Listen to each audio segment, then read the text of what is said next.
E se a gramática, sabe, aquela matéria que a gente via na escola, e se ela fosse, na verdade, uma das ferramentas mais poderosas para gerar mudança social? Parece uma ideia meio estranha, né? Mas hoje a gente vai descobrir como a estrutura de uma frase, por mais simples que seja, pode construir um argumento forte o suficiente para defender uma causa gigante. Tudo começa com um problema. Um problema enorme, urgente, que simplesmente não dá para ignorar.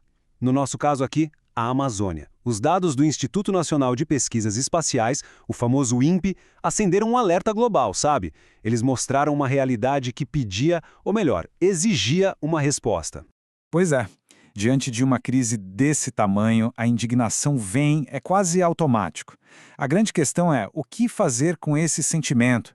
Como é que a gente transforma isso em algo construtivo? Bom, o primeiro passo é encontrar uma voz, um jeito de se posicionar.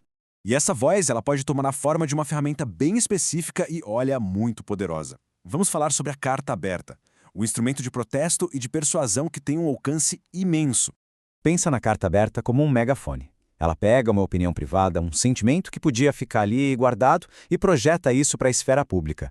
Dá peso, dá visibilidade. Falando de um jeito mais formal, a carta aberta é um gênero textual. O propósito dela é circular nos grandes meios de comunicação para quê? Para influenciar, para persuadir e, claro, para chamar a atenção das autoridades e da população sobre um assunto que afeta todo mundo. A essência da carta aberta está no coletivo. É muito raro ela falar em nome de uma pessoa só. Ela fala em nome de um nós. O objetivo é exatamente esse: expor uma opinião pública e reivindicar direitos sociais em nome de um grupo. E essa ação coletiva acontece de 3 formas principais. Primeiro, para protestar contra algo que se considera injusto. Segundo, para alertar sobre um risco, como os perigos do desmatamento, por exemplo.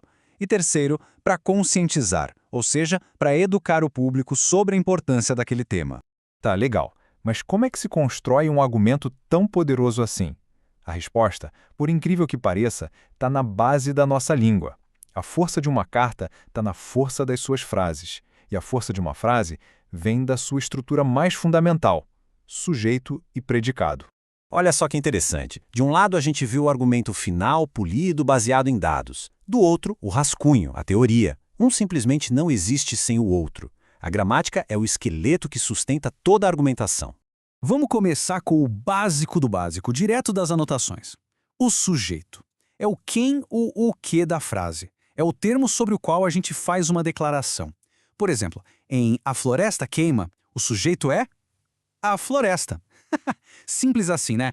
Ok, se o sujeito é o quem, o predicado é o faz o quê. É tudo aquilo que a gente diz sobre o sujeito. E ele sempre contém a ação, ou seja, o verbo. Naquela mesma frase, queima é o predicado. É a declaração que estamos fazendo sobre a floresta.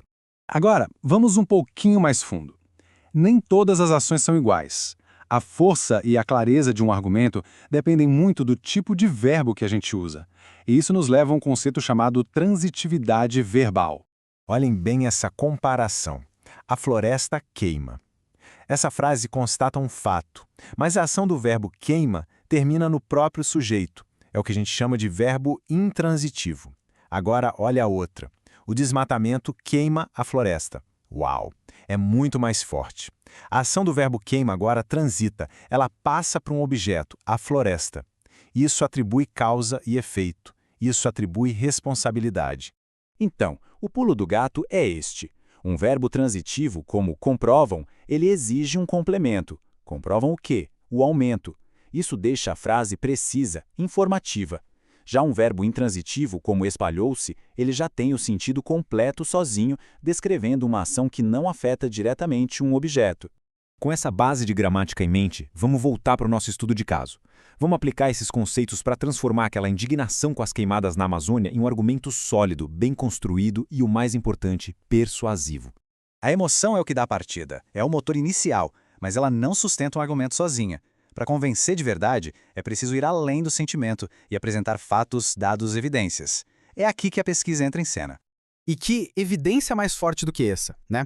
Dados do INPE mostraram um aumento dramático, gritante, nos focos de queimadas de um ano para o outro. Este gráfico, ele não é uma opinião, é uma prova. É o coração do argumento. Mas um bom argumento vai além. Ele tem nuances. As fontes da época explicaram que não se tratava só de queimadas comuns para a limpeza de pasto. 1 em cada 3 focos de incêndio em 2019 era, na verdade, o estágio final do desmatamento, o tal do corte raso. Isso muda completamente a dimensão do problema. É a união desses elementos que cria força. A gente junta o problema geral, as queimadas, com dados específicos e a nuance do corte raso. O resultado não é mais só um protesto, sabe? É um argumento fundamentado, é persuasão. A carta aberta se torna, então, um texto argumentativo de peso. Bom, agora que a gente entendeu o porquê e o como, vamos para a parte prática. Como é que se estrutura uma carta aberta para colocar tudo isso em ação? Mãos à obra. A estrutura é bem clara e lógica. Primeiro, um título forte para fisgar a atenção. Depois, uma introdução que apresenta o problema. Aí vem o desenvolvimento, onde se usam os dados e aqueles verbos transitivos para construir os argumentos. Uma conclusão com um pedido claro, uma chamada para a ação. E, por fim, a assinatura do coletivo, o nós. Depois de escrita, a carta precisa circular. E hoje em dia as opções são inúmeras. Sites, jornais, revistas, redes sociais. O objetivo é levar a mensagem ao maior número de pessoas possível, para que a pressão pública seja realmente sentida. Então, da próxima vez que uma causa de interesse coletivo mobilizar as pessoas, vale a pena lembrar desta análise. A indignação é o começo de tudo. Mas a mudança real, ela vem quando essa indignação é armada com fatos e estruturada pela lógica da gramática e usada para persuadir. E fica a pergunta no ar, com essas ferramentas em mãos, sabendo que a estrutura de uma simples frase pode carregar o peso de um argumento imenso. Que mudança uma voz pode provocar?